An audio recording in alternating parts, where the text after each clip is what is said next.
Halo semuanya, Shalom. Terima kasih sudah klik video ini. Di sini saya akan menjelaskan tentang anatomi tubuh bagian anterior dan posterior.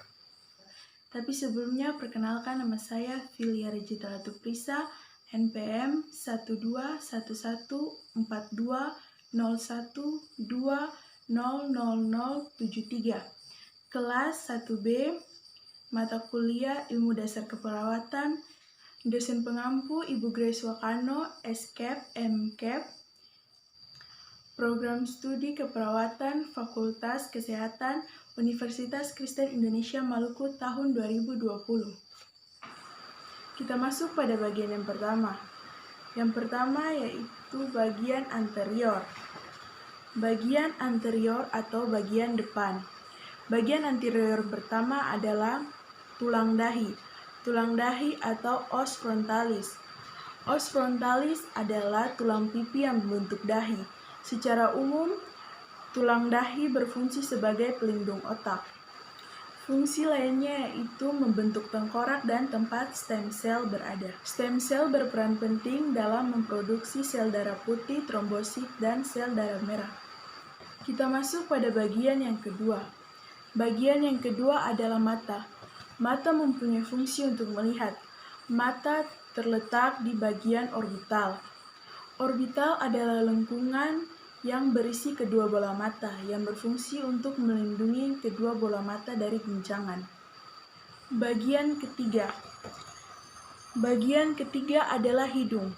Hidung atau yang disebut nasal. Hidung atau nasal adalah bagian pertama dari sistem pernafasan yang mempunyai fungsi untuk mengatur suhu yang masuk ke dalam tubuh.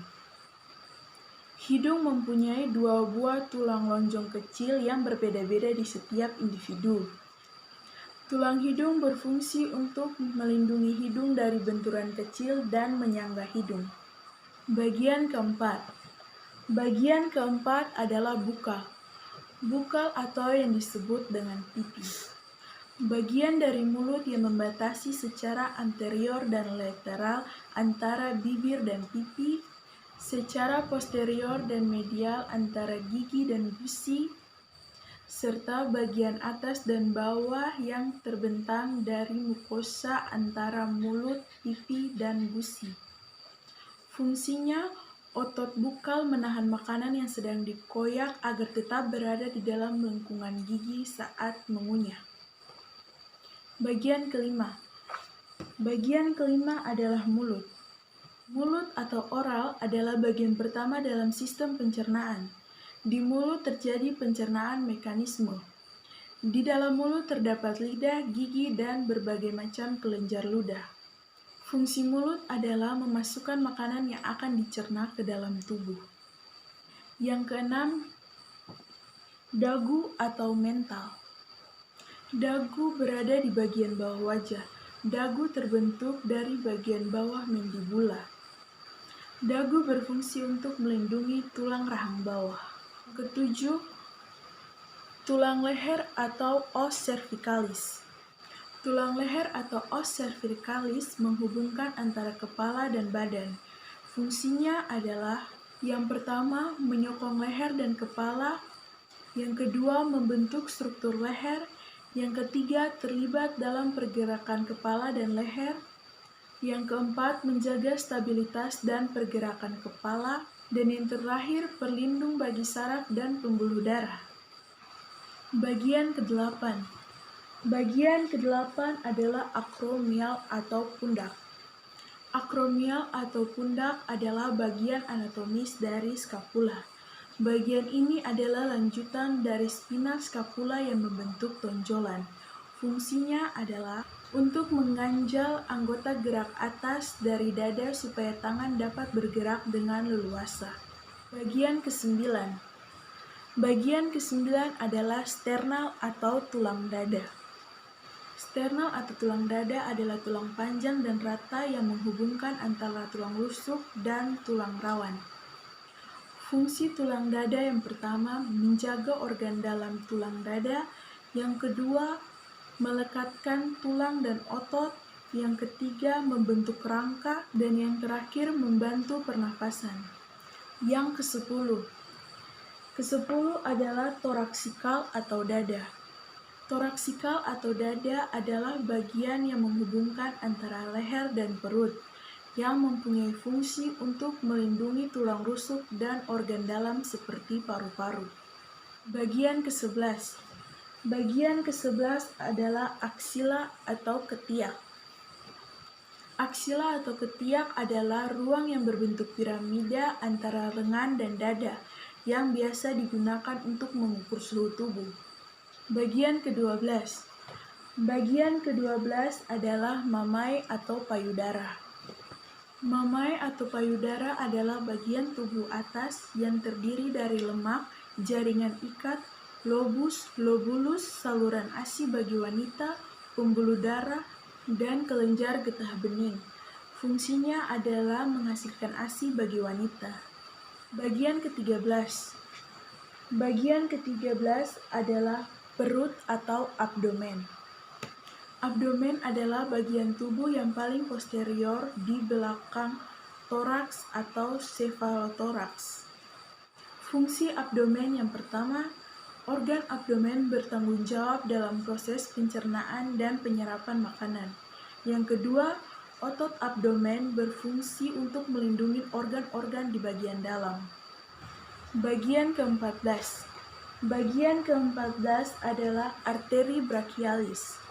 Arteri brachialis adalah pembuluh darah utama di bagian lengan atas, yang memiliki fungsi mengalirkan darah dalam tekanan dan kecepatan yang tinggi. Bagian ke-15. Bagian ke-15 adalah antekubital dan antebrachial. Antekubital adalah posisi di anterior siku, sedangkan antebrachial adalah posisi di anterior pergelangan tangan. Bagian ke-16 adalah umbilikal atau pusar. Umbilikal atau pusar adalah cekungan pada bagian abdomen. Bagian ke-17. Bagian ke-17 adalah pelvis atau panggul. Pelvis dibentuk oleh dua buah tulang pelvis yang bergabung ke arah posterior pada sakrum dan ke arah anterior pada simfisis pubis. Fungsi pelvis adalah menampung cairan urin dari nefron ginjal. Bagian ke-19. Bagian ke-19 adalah karpal atau pergelangan tangan, palmar atau telapak tangan, digital atau kuku. Bagian berikutnya adalah inguinal atau lipatan paha. Bagian ke-21. Bagian ke-21 adalah pubis atau alat kelamin. Pubis atau alat kelamin adalah tempat awal untuk melakukan reproduksi. Bagian ke-22. Bagian ke-22 adalah tulang paha atau os femur.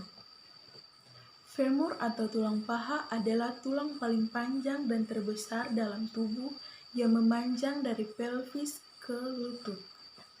Tulang tempurung atau os patella. Tulang lutut adalah tulang sesamoid yang berada di depan lutut pada tendon otot quadriceps femoris. Tulang kaki bagian luar atau fibular. Bagian ke-24 dan merupakan bagian terakhir adalah tarsal atau pergelangan kaki, digital atau kuku, hallux atau ibu jari kaki. Demikian adalah penjelasan tentang anatomi tubuh bagian anterior. Sekarang kita masuk pada bagian yang selanjutnya, yaitu bagian posterior.